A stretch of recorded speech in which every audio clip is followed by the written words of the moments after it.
Se ha hecho común por estas épocas en las que estamos viviendo que algunos católicos se hagan la pregunta, ¿cómo, si Dios es tan misericordioso y ama tanto a la gente, envía personas al infierno?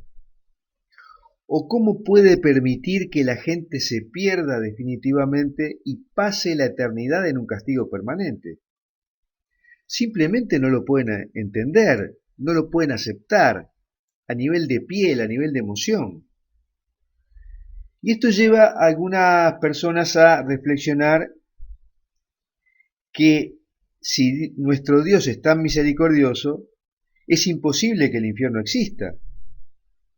O si existe, si tienen que creer que existe el infierno porque es un dogma de fe, simplemente piensan que está vacío porque Dios no envía a nadie ahí por su misericordia.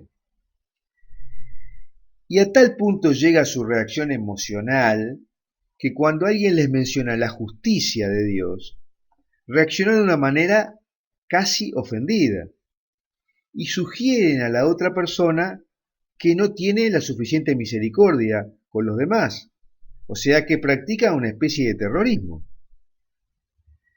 Lo que sucede es que hay una interpretación, una comprensión equivocada y emocional de esta situación, que es ajena a los evangelios y al magisterio de la Iglesia.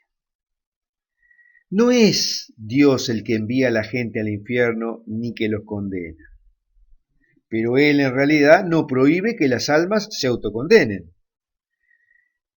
De lo contrario no tendríamos el libre albedrío que Él nos ha dado, porque Dios creó el cielo para que todos vayamos a vivir junto a Él en la eternidad, porque nos creó a su imagen y semejanza, y decretó que ahí no puede entrar nada impuro, que ahí es todo santo. Entonces, ¿qué sucede con la gente que ha sido pecadora sistemáticamente y no acepta a Dios? Simplemente no puede entrar en el cielo, evidentemente. Entonces algunos dicen que podrían ir al purgatorio. Pero resulta que en el purgatorio van aquellos que ya están salvados y solamente van porque tienen que complementar, refinar algo del amor que no lo tienen suficientemente claro. Entonces hay un único lugar a donde pueden ir esta gente pecadora consuetudinaria. Llamémoslo infierno, llamémoslo como sea, pero es ahí que van aquellos que no pueden entrar al infierno. Es un dogma de fe que existe el infierno y que no se trata de algo decorativo. Hay gente en el infierno. De otra forma no existiría. Esto lo han declarado papas, y videntes y místicos, incluso que han llegado al infierno, que se les ha mostrado, como el caso de los pastorcitos de Fátima, Santa Faustina Kowalska, los videntes de Medjugorje. Por eso, Dios nos da una oportunidad tras otra mientras estemos en vida para que lo aceptemos. Ahí está su misericordia. Hasta el punto que está en la puerta del infierno, tratando de que no entremos, que cambiemos el corazón y que lo aceptemos, ¿no? Pero lo más importante es tener conciencia que Dios nos envió durante toda nuestra vida infinidad de mensajes para que nos arrepintamos de nuestros pecados y lo aceptemos.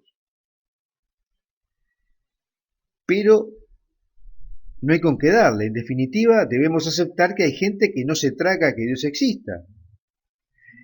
Y hay gente que pensando que aún Dios existe, no se traga soportarlo. Y uno se pregunta, qué cosa rara, ¿no? ¿Por qué esta gente piensa de esa forma?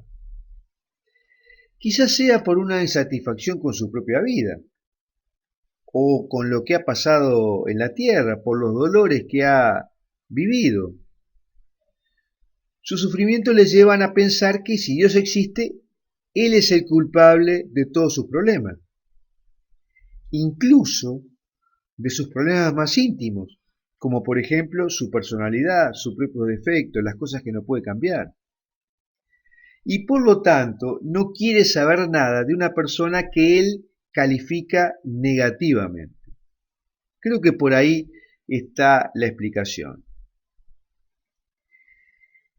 Pero también tenemos que tener en cuenta que en su gran misericordia Dios nos da una instancia final a nosotros, pecadores, consuetudinarios, que es en el momento de la muerte. Cuando morimos, sucede lo que se llama el juicio personal, donde debemos elegir un destino irrevocable: estar junto a Dios por la eternidad o estar separados de Él. Y en esta instancia, ¿cómo procede Dios? Y nos muestra todos nuestros pecados de la vida como si fuera una película. Ahí nos pasa todo lo que hicimos, las cosas buenas, las cosas malas. Evidentemente, lo más importante son las cosas malas para ver si nosotros nos arrepentimos. Y esto sucede en la puerta del infierno. Y ahí tenemos la opción de arrepentirnos de nuestros pecados y aceptarlo a Él como Salvador. De modo que en el último minuto nuestro arrepentimiento lavará todas las culpas. Y si nos arrepentimos, Él nos regalará la vida eterna por su gracia, gratis. Pero Dios no nos presiona para que lo aceptemos, porque nos ha hecho libres. Pero también nos ha dado los instrumentos para que lo elijamos. Por ejemplo, un decálogo moral para que sepamos qué es lo moral y qué es lo inmoral. De modo que cuando nosotros elegimos con nuestro libre albedrío hacer un acto inmoral, estamos cometiendo lo que se llama pecado. Y lo importante a considerar también es que Dios es tan misericordioso que no abandona a los pecadores de ninguna forma. Y nos lleva por lo menos tres gracias, nos da por lo menos tres gracias. Hay una primera gracia que se llama gracia preveniente, que es la iluminación del alma para percibir lo que es bueno y lo que es malo, y para percibir las verdades trascendentes. Y hasta los pecadores más abyectos recibieron esta gracia.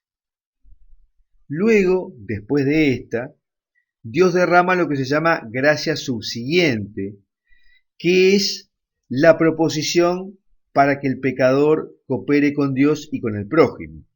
Y acá hay diferentes niveles de cooperación, de vacilamientos y diferentes formas de apertura a caminos de conversión.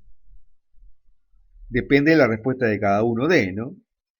Y finalmente, aunque el pecador odia a Dios y su bondad, y ninguna de las gracias anteriores le toque el corazón, porque tiene el alma muy endurecida, Dios derrama una tercera gracia que se llama gracia providente, que es la que le ayuda en la peregrinación en la tierra con su providencia.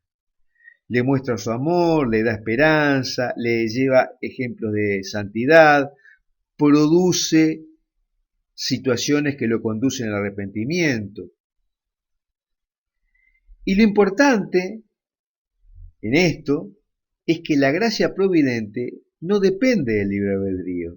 Dios se la da a todos. Pero aún así hay gente que está en una carrera loca hacia el infierno.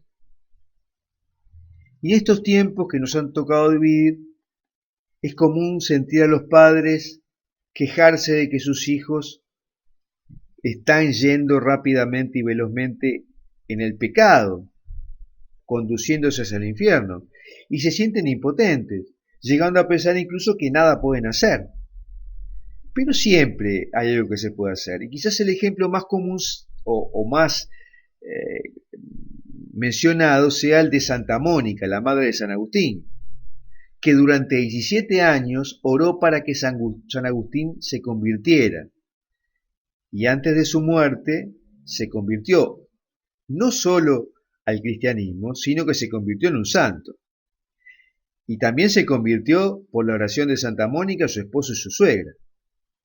Por lo tanto, no hay que bajar los brazos, aunque las situaciones parezcan irremediables. Debemos orar constantemente, insistirle a Dios, pedirle constantemente y mostrarle a las personas que queremos salvar con nuestra vida lo que es aceptar a Dios.